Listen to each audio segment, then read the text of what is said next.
my boss called me out of the blue one day from one of my previous jobs and said that, that they're opening up a company in the US, or they had already opened up a division in the US, and do I want to go work for them? And it was pretty much a no-brainer. It didn't take a long time to think about it. At the time, I was single. I had no kids, no property, no ties to the country. So it was a pretty easy decision as a 26-year-old. So I started the process of applying for a visa. My company sponsored me as a company transfer visa, which went through pretty quickly. It only took about 3 months from having my interviews at the embassy to providing all of my documentation to the point where my visa was approved and I could buy a ticket. So I flew over to the US. At the time when they offered me the job, they said that I could either move to New York or to Orlando. There was only 2 other people in the US at the time. And the catch was that I would be given the same salary. So I chose Central Florida purely because I would be able to afford to live here.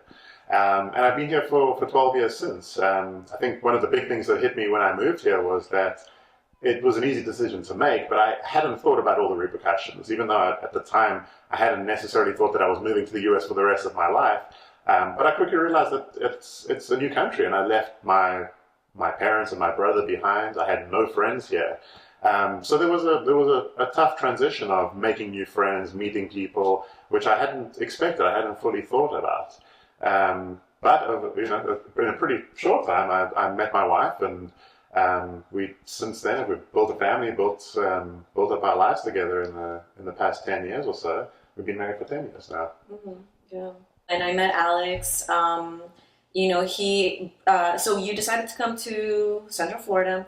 And at that point, we'd been talking for a few months, and I'm the one that actually picked him up at the airport, and we've been together ever since. But those first few years really were difficult because Alex works from home, and so I became his entire support system here in America.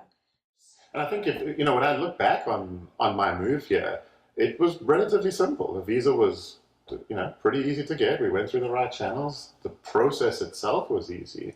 And I can only think about the struggles that people go through who try to come to the country when they don't have that kind of opportunity. So Right. add in all that I've experienced and my family has now experienced, and to add on top of it the struggles of coming into the country just to find that dream and that hope and that vision to make their lives better. You can only imagine how much they're leaving behind and how much of a struggle it is to come here when they sacrifice never being able to go back to their home country and bringing their children over the border with them. It seems to me like people moving here are not just moving here because they think one day, let's just pack up our bags and try something different. It's a very conscious decision to move to an entirely new country, first of all, but to take the risks that they're taking and to leave their families behind, sometimes move just with the clothes on their back, and then to be met with the idea that you're not welcome here, even though you're in a lot of cases you're bringing something to the country. I find obviously disheartening. There's a lot of words for it, but it's upsetting. I was born here in the United States. I'll just say like in the 70s, and my family's been here since 1972, and we're Colombian on both my mother's side and on my father's side. And so I'm first generation American. I love my country. But I've always felt an element of not 100% always belonging, because when people would meet me, they would always ask me where I'm from, and if I would tell them I was born in New York, they'd be like, no. But where are you really from? Like, what's, your last name is this, so what country are you from? So I had, literally this happened just today, I went to the dollar store with my daughters, and we were waiting in line when there was a Hispanic woman in line, on the other line over, and she had her sister join her who hadn't been in line the whole time. So her sister joins her and is effectively cutting in line. But there was a man, a white American male about in his 50s with a bandana on, a few people behind. And when he saw this happen, he immediately said, "This is America.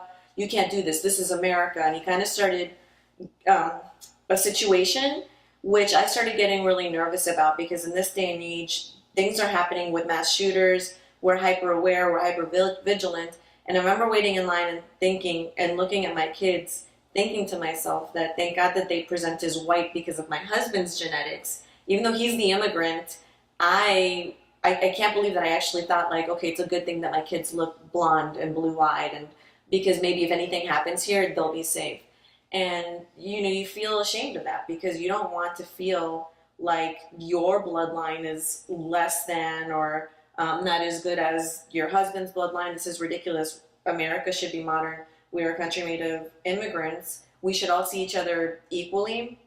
Acknowledge our colors. Sure, we're all different colors, and we acknowledge that, and we acknowledge the cultures. But nobody's better than or less than. And so it's just so ironic that my family's been here since the 70s, and I feel like my kids have a better chance at getting ahead because of how they look. Yeah.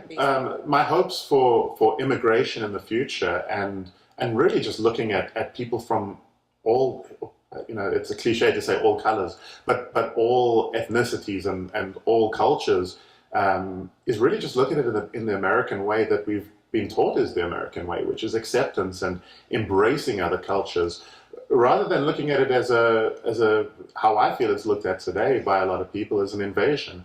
Coming from another country, we always learned that the U.S. was about the American dream, and that people were welcomed here. But what we're seeing now is that that's really not the case. Being a mother, I think about the safety of my children, and I realize that these people are deciding to cross the desert, even with their children, because their countries must be that horrible. Their countries must be that scary or that unsafe. So I don't understand the threat that people here see in terms of immigrants coming in, because I think a more diverse America is a better America. Everybody knows that America is the land of opportunity and that we don't have one single identity. It's because we're a melting pot. That's what it used to be called. Hopefully maybe it's still called something similar. I don't know, but because of that, sorry, go ahead. No, sorry, you're gonna have to cut that out. I just remembered that I started monopolizing, and you told me earlier not to monopolize the conversation.